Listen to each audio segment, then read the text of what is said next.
Matigas ba yung ubo mo? Eh, pagpakulot tayo ng tubig para maglambot. Basa yung tayo mo, lo. Dali mo dito. Isa pa natin. Inhale. Exhale.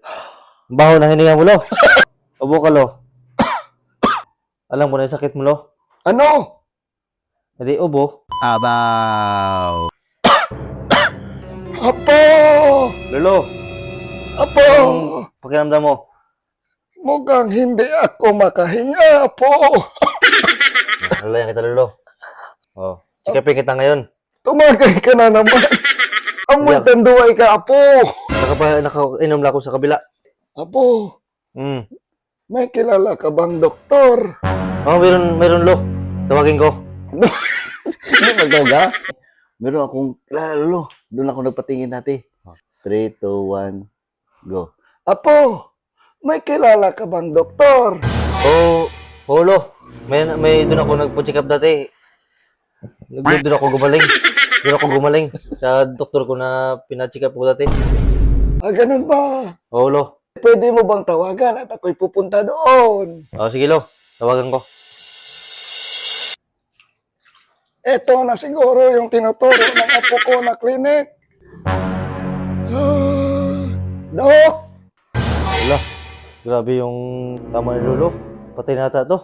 Let's check up. ay, ikaw ba yung doktor na sinasabi ng apo ko? Lo. Dito ka pa kayo. Upo pa kayo.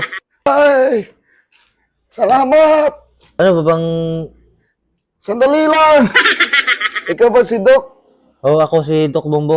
Dok Bumbo, sigurado bang doktor ka? Sigurado ka ba sa mga gamit mo dito, Dok? Sigurado ba itong mga nirekomenda sa akin ng apo ko? Oh, lo. Sigurado.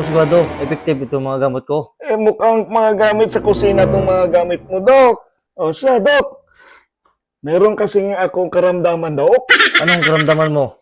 Bali, Ay, naubo ka. medyo matigas kasi yung ubo ko, Dok. Matigas ba yung ubo mo? Eh, pagpakulot tayo ng tubig para maglambot. Dok, eh, Ano? maliban dyan, Dok, yung tawag nito, yung tae ko, Dok, basa. Basa yung tayo mo, lo. Dali mo dito. Isa pa natin. Eh, Dok, i-check up mo na lang nga ako. Sikap kita, lo. Kung anong karamdaman mo. Inhale. Exhale.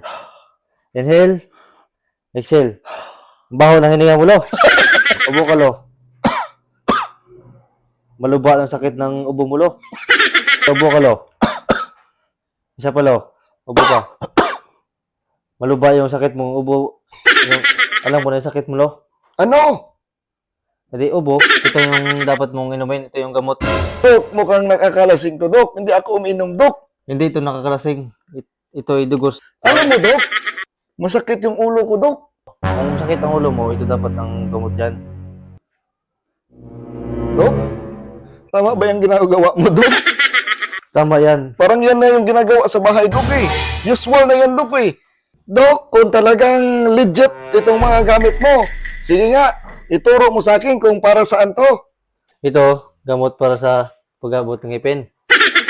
Ito, panghahit ng balahibo. Ito naman, pang-opera. Ito ay para sa toothbrush. Ito, Dok, para sa ano to, Dok? Turutot. Pwede ito, pag bakit yung likod mo, pwede pang kamot. Ito isang dugos kung pa wala ng ubo. Pag araw-araw itong ininom mo, mawala yung ubo mo, pati ikaw mawala. Ito, apdo ng ahas. Pag ito ininom mo, gagaling ka, tapos yung ulo mo, titino. Ito, ihi ng manok. Wala na palang kwenta yung doktor na nirekomenda ng apo ko. Lo, balik ka ba dito, Lo? Bakit? May sabihin ba ako?